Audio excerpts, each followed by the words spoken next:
이제 여호수아 요약 정리를 할 텐데 바이블 프로젝트 내용을 중심으로 하겠습니다. 여러분한테 나눠드린 것은 일부를 좀 잘랐어요. 거기 내용은 별로 이제 중요하지 않고, 또 저번에 제가 지난 여호수아 할 때 들어가기 전에 우리가 잠깐 하나님의 말씀을 과장법이라는 표현으로 이 바이블 프로젝트에서 쓴 것이 정확한 것을 그대로 제가 여러분한테 전달할 수 없어서 이것은 좀 이렇게 표현하는 것은 좀 옳지 않다, 그렇게 했습니다. 여기에 또다시 과장법이라는 말이 나와서 그냥 아예 잘랐습니다. 그래서 여러분 나눠드린 거 이건 나중에 이제 보기로 하고요.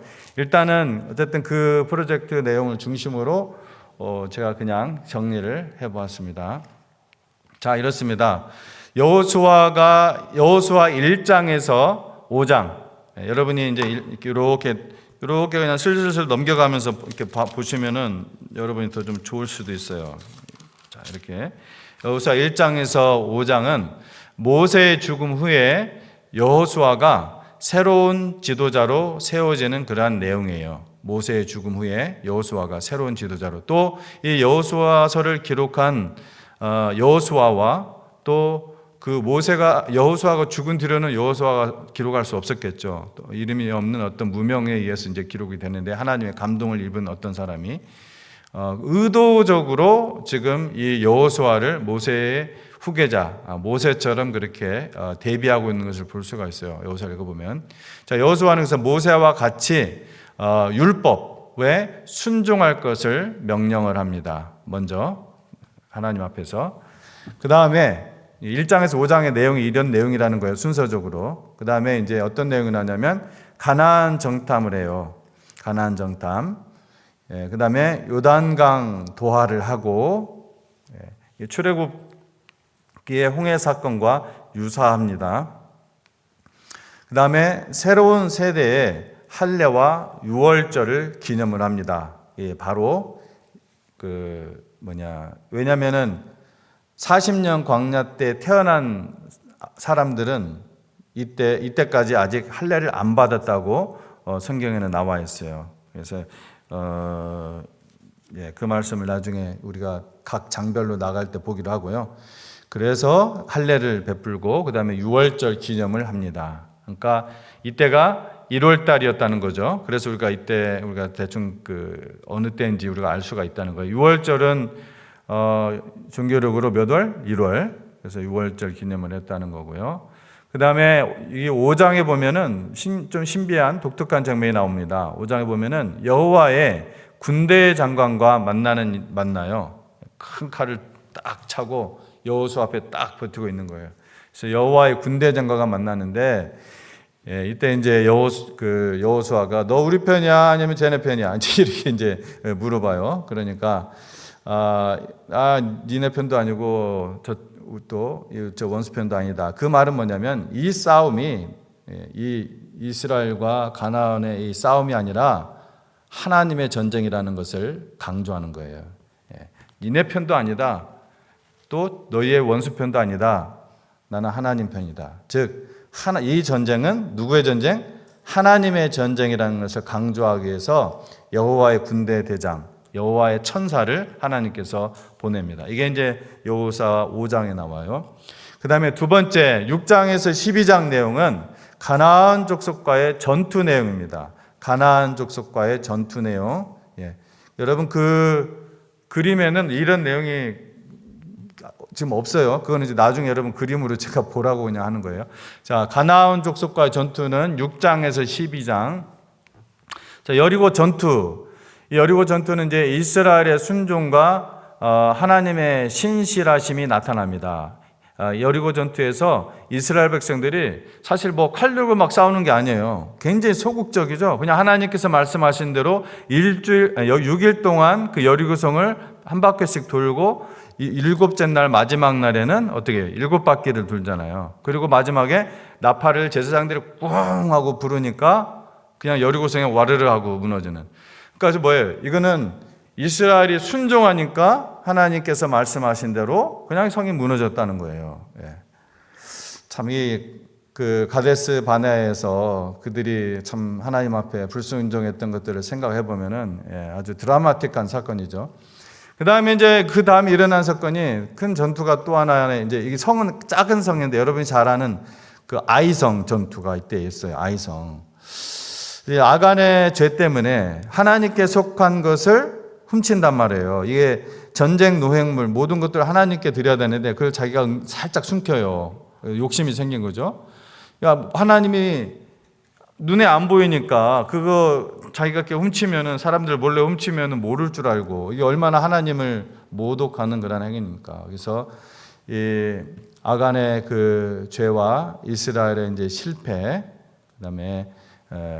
그다음에 회개 후에 이제 아간을 하나님 앞에서 이제 곤란해져 제비 뽑게 해가지고 이제 나중에 죽죠. 그래서 회개 후에 이 아이성에서 승리를 합니다. 그 다음에 기브온 주민과 조약을 또 맺어요. 그죠? 여러분, 기브온 주민은 가나안 족속일까요? 가나안 족속이 아닐까요? 지금 기브온 주민과 조약을 맺었단 말이에요. 그죠?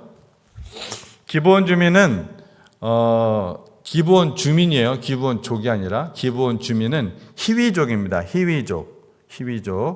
히위족인데 신명기 7장에 보면은 이 기브온 주민은 히위족인데, 히위족은 가나안족 7족 중에 하나입니다. 가나안 7족 중에 하나예요. 그러니까 이 기브온 주민은 원래 그냥 다 어떻게 해야 돼요? 멸절당해야 되는데, 하나님의 멸절 명령에 의해서, 진멸 명령에 의해서 죽어야 되는데, 이스라엘의 지도자들이 하나님의 말씀을 먼저 구하지 않고 묻지도 않고 그냥 속아버리잖아요. 속고 조약을 맺어버려요. 그래서 그러나 조약은 조약이기 때문에, 근데 이들이 왜 조약을 맺었어요? 그것 때문에 이들이 살아요, 사실은. 왜? 이들이 하나님의 존재에 대한, 하나님에 대한 두려움이 있었던 거예요. 그러니까 그런 때가 있잖아요. 믿음과 두려움이 이렇게 섞여 있는 그런 상태에서 이들이 속인 거예요. 그러니까 속인 것은 잘못됐지만 하나님의 그 존재에 대한, 그것에 대한 분명한 믿음이 있었던 거예요. 그래서 하나님께서 이 죄인의 정말 작은 믿음이잖아요. 그러니까 우리가 그런 거나 마찬가지예요. 제 친구 중에도 그런 친구가 한 명 있었는데, 몇 명 있었어요. 근데 예수님 믿지 않으면 이제 지옥 간다는 그런 설교를 우리 학교에서 그냥 설교를 듣고 무서워가지고 교회를 나오기 시작했어요. 몇 명이. 근데 그 중에 한 명은 이제 나중에 엉뚱한 그런 믿음으로 이제 완전히 믿음에서 떠나가 버렸고, 몇 명은, 그 중에 또 몇 명은 정말 예수님에 대한 복음을 믿고 회개하고 정말 하나님의 자녀가 되었단 말이에요. 그러니까 정말 작은 그 믿음에 대한 하나님의 긍휼로 인해서 이들이 죽지 않죠. 하나님께서 죽이지 않습니다. 하나님께서 조약은 조약이기 때문에 이스라엘 백성에게 진멸하라고 하지 않습니다. 나중에 이들을 죽인 왕이 있었죠. 하나님은요, 약속은 철저히 지키신 하나님이거든요. 사울 왕이 이 기브온족을 죽여요. 그래가지고 하나님께서 심판하시죠, 이것에 대해서. 어쨌든 그 다음 내용은 남부와 북부 가나안 왕들과의 전쟁 승리들을 간단하게 요약을 해놨습니다. 자, 이 전투의 목적이 이제 중요합니다. 이 전투의 목적. 이 전투가 무슨 전쟁이라고요? 진멸, 하렘, 그죠? 하렘. 하나님의 그 뭡니까? 그래서 왜 진멸하라고 하셨다고요? 하나님의 심판. 이것은 하나님의 심판이에요. 내가 내 마음대로 긍휼을 베풀거나 내 마음대로 불쌍해서 뭐 하는 게 아니에요. 이게 살려주고 하는 게 아니에요. 이거는 하나님의 심판인 거예요. 나는 그냥 도구예요. 도구로서 하나님의 심판의 도구가 되는 거고, 또 하나님께서 이렇게 진멸하라고 하신 목적은 가나안의 악한 관습, 가나안의 아주 악한 그런 관습, 도덕적, 종교적 타락으로부터 이스라엘을 보호하기 위해서 진멸하라고 한 것입니다. 세 번째 큰 단락은 뭐냐면, 그 다음에 이제 13장에서 21장 내용이에요. 13장에서 21장 내용은 가나안 땅을 12지파에게 분배합니다. 13장에서 21장은 가나안 땅을 12지파에게 분배하는 내용이 굉장히 길게 나요. 무려 8장에 걸쳐서 이게 나옵니다. 뭐 각 지파별의 경계와 유업에 대한 아주 상세한 목록이, 우리가 볼 때는 굉장히 지루하죠, 그렇죠? 지루해. 안 지루하셨어요? 여러분에게 막 흥미롭게 보셨습니까, 이 부분을? 예. 흥미롭게 보셨다면 굉장한 은사가 있는 분이에요. 전혀 안 흥미롭죠. 굉장히 지루합니다. 그런데 이스라엘 사람들에게는 이게 굉장히 중요한 거죠. 이스라엘 사람들에게는 굉장히 구체적인 이런 것들이 중요합니다. 왜냐, 이것은 첫 번째로 하나님이 아브라함에게 약속한 너희 후손에게, 너희 자손에게 이 땅을 주리라 한 것을 정말 주셨다는 것을 구체적으로 기록해내는 이 역사적 기록은 매우 매우 중요한 거예요. 언약의 성취의 면에 있어서 하나님의 언약은 반드시 성취된다. 아멘. 우리가 이것을 믿어야 돼요. 하나님의 언약은 성취된다. 그래서 그것에 대한 거기 때문에 우리의 입장에서는, 읽는 우리가 입장에서는 좀 지루하지만 크게 볼 때는 하나님의 언약이 성취되는 게 너무나 중요하기 때문에 이스라엘 그 당시의 지파 사람들에게는 너무나 중요한 사건이다.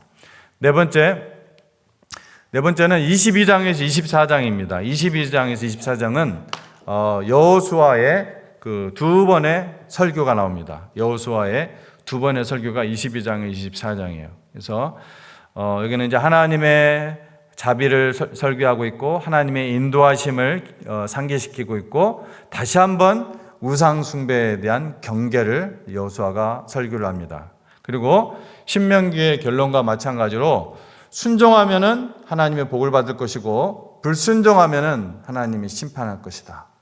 또 이 심판은 이제 포로가 될 것이다. 그런 메시지로 구체적으로 나오는데요.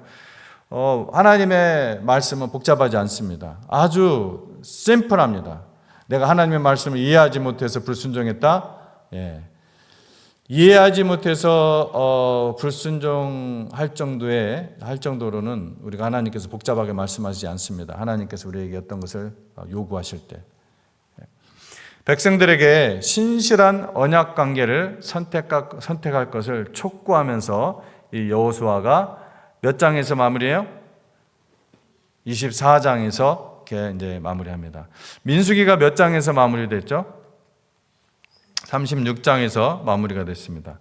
그래서 여러분 이제 이렇게 하면서 자연스럽게 여러분 전체적인 뼈대를 기억하시고 이제 이거를 이제 한번 생각하시면서 여러분이 이제 그 여러분 페이퍼를 이제 보시면 됩니다. 저거를 이제 올린 이유는 이 화면을 온라인으로 보신 분들은 이 화면을 봐야 되기 때문에 그렇고요. 여러분은 그 나눠드린 그 종이를 보시면 되겠습니다. 똑같은 거예요, 저거랑. 그래서 다시 한번 이제 정리를 하면서 한번 보세요. 1장에서 5장은 뭐예요? 여호수아가 이스라엘을 인도합니다. 그 전에는 누가 인도했어요? 모세가 인도했었습니다.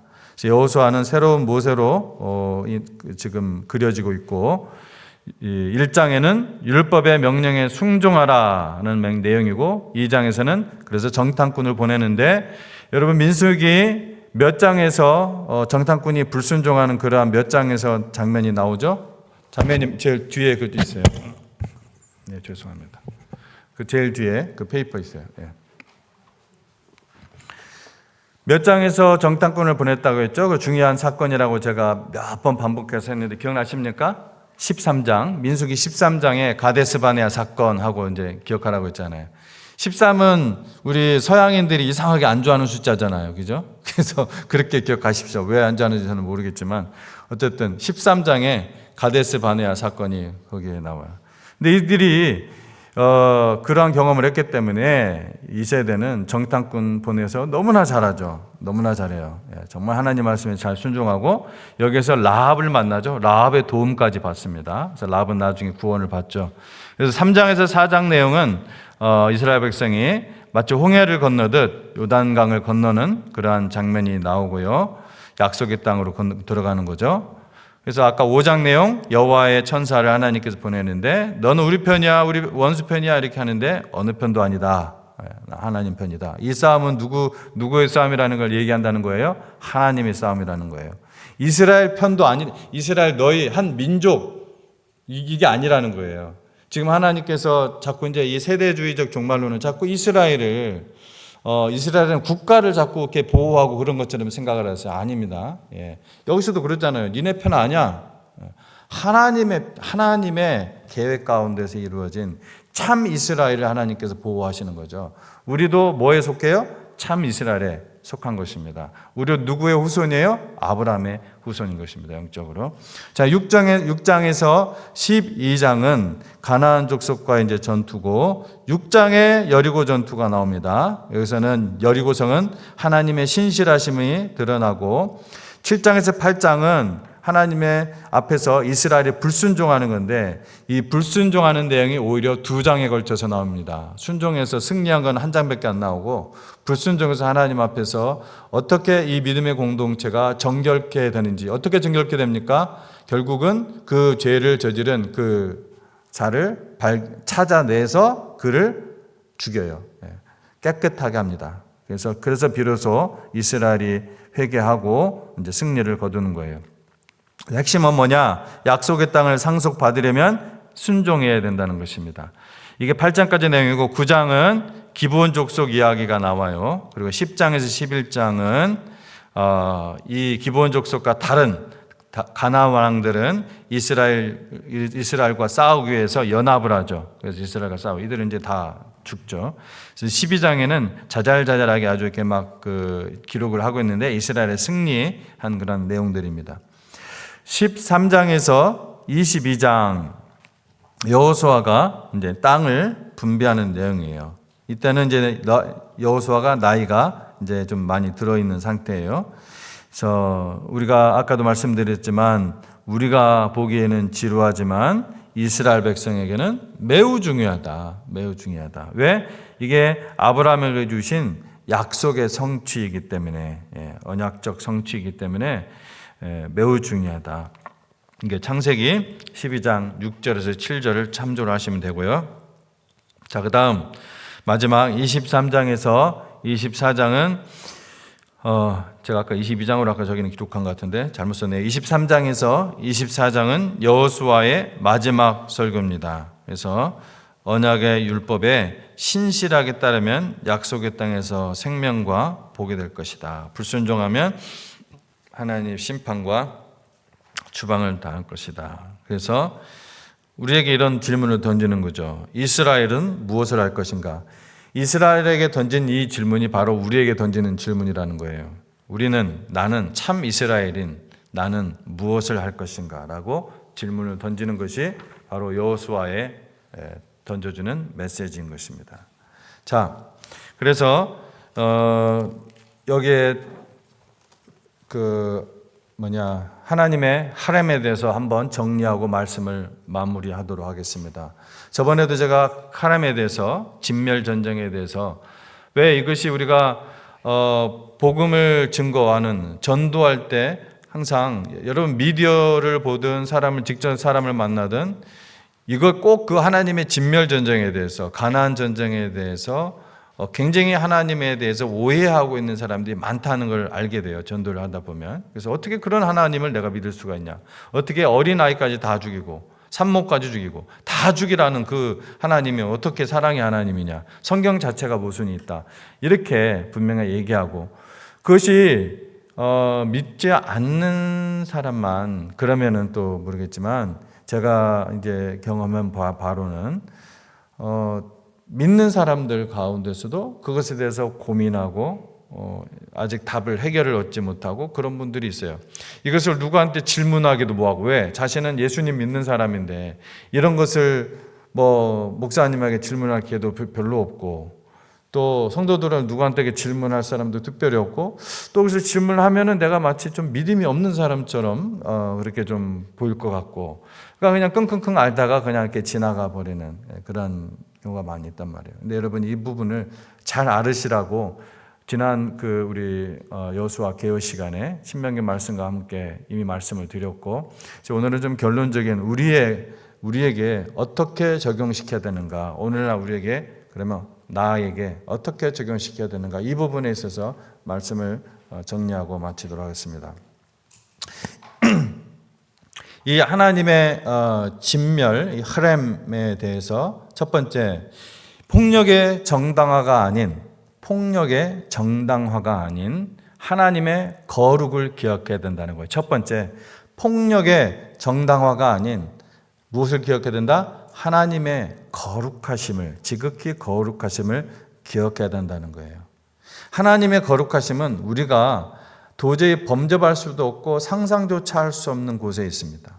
그래서 우리는 자꾸 우리의 스탠다드로 하나님의 그 거룩이라는 말이 있어도 자꾸 우리의 그냥 착한 거, 좋은 거, 뭐 이렇게 자꾸 그런 착각을 한단 말이에요. 예. 하나님의 거룩하고는 지극히 거룩하기 때문에 요만큼만의 어떤 죄도 하나님 앞에서는 절대 존재할 수가 없어요. 그래서 반드시 그 죄를 용서받아야 되기 때문에 독생자 예수님을 죽일 수밖에 없는 거예요. 그래서 대속이 반드시 필요한 것이죠. 그만큼 하나님의 사랑이 크다는 거예요. 여러분이 어떤 사람의 죄를 씻기 위해서 여러분의 자식을 죽일 수가 있습니까? 아무도 못 죽일 거예요. 저도 못 죽입니다. 그것도 그냥 의인이 아니라 그냥 착한 사람이 아니라 내가 아는 사람이라 전혀 모르는 악인, 김일성, 김정은. 사실 김일성, 김정은보다 더 원수 같은 사람이 또 있잖아요. 그죠? 김일성, 김정은이 그냥 나하고 너무 아무 관계도 없고 멀어. 근데 나와 관련 있는 어떤 아주 그냥 원수 관계에 있는, 나를 아주 그냥 괴롭히고 하는 그런 사람이 있다고 해요. 그 사람을 위해서 내 아들을 죽여. 그만큼 하나님 입장에서는 우리보다 더하죠. 의로우신 그것도 하나님, 아들 하나님을 십자가에서 죽이는 거예요. 어떻게 하나님의 사랑을 우리가 의심할 수 있습니까? 이 부분에 있어서 이해 못하면 이해 못하는 거지. 우리 하나님의 사랑을 사실은 우리는 다 이해 못해요. 너무나 크시기 때문에 도저히 이해 못하는 것뿐이에요. 하나님의 사랑은 우리가 정말 엄청납니다. 그만큼 하나님이 거룩하시기 때문에 그렇게 죽이시는 거예요. 그래서 여호수아서의 이 하렘 전쟁은 모든 시대와 모든 민족에게 주어진 보편적 명령이 아니에요. 그래서 식민지 전쟁을 이걸 갖고 정당화한다든지 어떤 포르투갈이나 영국의 이런 그 식민지 전쟁들이 있잖아요. 그렇죠? 프랑스의 식민지 전쟁. 그걸 통해서 실제로 그렇거든요. 또 그렇게 설교도 했어요. 이 미국이 건너와서 이 원주민들을 마치 가나안 족속을 정벌하는 것처럼 그렇게 설교도 하고 그랬단 말이에요. 그건 절대로 성경적인 시각이 아니라는 것이죠. 이것은 그 시대에 특정한 한정된 거예요. 예. 제가 꺼졌나요? 갑자기 화면이 안 넘어가네. 예. 자, 그 다음 집사님 이거 화면이 안 넘어가서 혹시 좀 넘겨봐 주실래요? 왜 안 넘어가는 거예요? 예, 안 넘어가면 그냥 할 수 없고요. 예. 어쨌든 특정한 때에, 그러니까 이 하렘 전쟁은 특정한 시대에 특정한 민족의 죄악에 대한 하나님의 심판이었다는 거, 보편적인 명령이 아니라는 거예요. 그래서 오늘 우리는 어떤 전쟁이나 기억하십시오. 오늘 어떤 전쟁이나 저 부분은 제가 그냥 안 했습니다. 오늘 우리는 어떤 전쟁이나 혹은 폭력을 성경으로 합리화할 수 없다는 거예요. 잘 기억하세요. 우리 삶에 적용시켜야 됩니다. 오늘 여러분 미디어나 많은 것들을 통해서 여러분의 어떤 정치적 성향이나 모든 것들보다 더 뛰어넘는 것은 뭐예요? 하나님의 신학이에요. 하나님의 말씀이에요. 어떠한 전쟁도 어떤 전쟁이나 폭력을 성경으로 합리화할 수는 없다는 얘기예요. 그래서 오직 하나님 앞에서 거룩을 지키라는 경고로 받아야 됩니다. 예를 들어 여러분, 예수님은 어떻게 했습니까? 정당하게 체포됐습니까? 예수님은 완전 불법으로, 음모로, 거짓으로 체포됐잖아요. 그런 불법으로 체포될 때도 폭력으로 저항하는 베드로에게 뭐라고 말씀하셨어요? 칼을 가지는 자는 칼로 망한다. 뭐라고요? 칼을 가지는 자는 칼로 망한다. 그때만 그러셨나요? 예수님의 설교 중에서 제일 일반인들한테도 유명한 설교가 뭡니까? 산상설교잖아요. 그 산상설교 가운데서도 뭐라고 하셨어요? 정의 구현을 빙자한 어떠한 폭력도 허용하지 않으셨어요. 그래서 뭐라고 하셨어요? 악한 자를 대적하지 말라. 누구든지 내 오른뺨을 치거든 왼뺨도 돌려대라. 그랬단 말이에요. 악한 자는 여러분이 생각할 수 있는 뭐 얼마든지 있겠죠. 악한 자를 뭐 하지 말라? 대적하지 말라. 악한 자를, 악한 사람을 대적하지 말라. 내 오른뺨을 치면은 왼뺨도 돌려대라. 자, 이 말씀대로 사는 것이 쉽습니까? 어렵습니까? 어렵죠. 이 말씀대로 사는 것은 참 어렵습니다. 하지만 이 말씀이 누구의 말씀이에요? 주님의 말씀, 예수님의 말씀입니다. 그럼 우리가 무시해도 됩니까? 안 됩니까? 안 되죠. 근데 우리는 자꾸 이 말씀을 무시해요. 어떤 폭력을 보고서도 그걸 자꾸 정당화시키고 그러면 안 된다는 거죠. 자기 어떤 성향 때문에. 이것은 주님의 말씀이기 때문에 내 생각을 어디에 못 박아야 된다? 십자가에 못 박아야 된다. 내가 아직도 살아있구나 해야 돼. 빨리 그럴 때는. 그렇죠? 우리가 그럴 때 많잖아요. 아직도 내가 살아있구나. 그럴 때 빨리 십자가에 못 박고 순종하는 자에게 하나님의 은혜가, 특별한 하나님의 은혜가 주어지고 하나님의 섭리가 그 사람에게 저는 이루어질 줄로 믿습니다. 두 번째 우리가 기억할 건 뭐냐? 저건 저거 설명하는 거 아니에요. 저건 하려다가 그냥 안 해버렸어요. 제가 시간 관계상. 자, 두 번째는 뭐냐? 하나님의 정의는 오래 참으신 이후에 임하신다는 것입니다. 하나님의 정의는 자꾸 저걸 보시는데 저기에 없어요. 저기 없는 내용이에요. 저기 없는 내용이에요. 자, 하나님의 정의는 오래 참으신 후에 임한다는 것입니다. 가나안 족속을 향한 심판은 최소 성경의 기록을 볼 때 어느 정도 걸렸어요? 하나님이 말씀하신 것부터 따지면은 하나님이 제일 먼저 이야기를 누구한테 하셨어요? 가나안 족속을 심판하실 거라고. 아브라함에게 말씀하셨단 말이에요. 창세기에서. 아브라함 때부터 모세까지 하나님이 참으신 거예요. 그럼 뭡니까? 최소 400년 이상을 하나님이 참으신 거예요. 400년 이상을. 400년 이상을 참았다는 것은 하나님의 정의를, 하나님의 공의를 기다리는 사람에게는 어마어마한 세월이죠. 물론 당시에는 전부 다 오래오래 살았던 시대이긴 하지만 그럼에도 불구하고 400년 이상을 참았단 말이에요.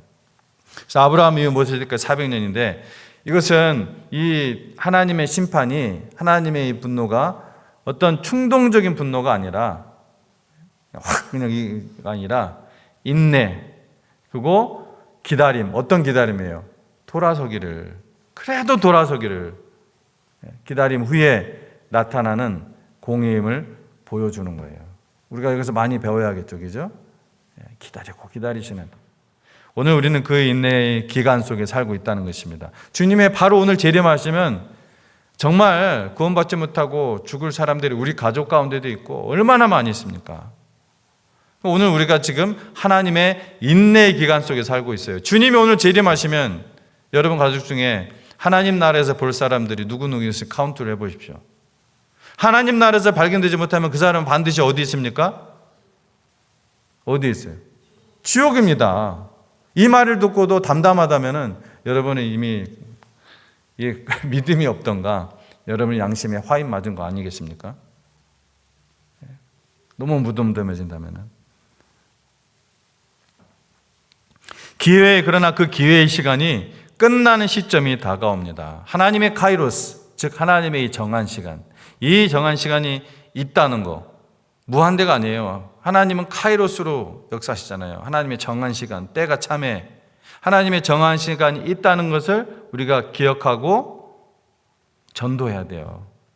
아직 구원받지 못한 사람이 있다면, 내 가족 중에, 내 이웃 가운데, 내 친척 중에.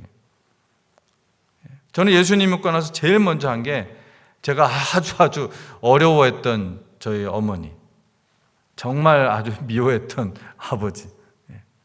제가 예수 믿고 나니까 제일 먼저 그게 되더라고요. 또 하나님의 정의가 오래 참으심 이후에 임한다는 이것을 통해서 우리가 적용할 것은 뭡니까? 공의가 실현되는 그 시점이 다가온다는 거예요. 개인적인 거든 공동체인 거거든, 교회적인 거든 개인적인 거든. 여러분, 억울한 일을 당했습니까? 이해 안 가는 일이 여러분에게 일어났습니까? 부당한 일을 여러분 당해서 마음이 괴롭습니까?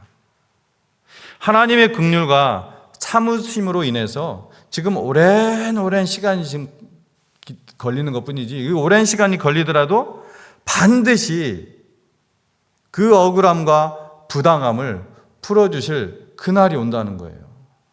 우리의 눈에서 눈물을 친히 씻어주실 그날이 온다는 거예요.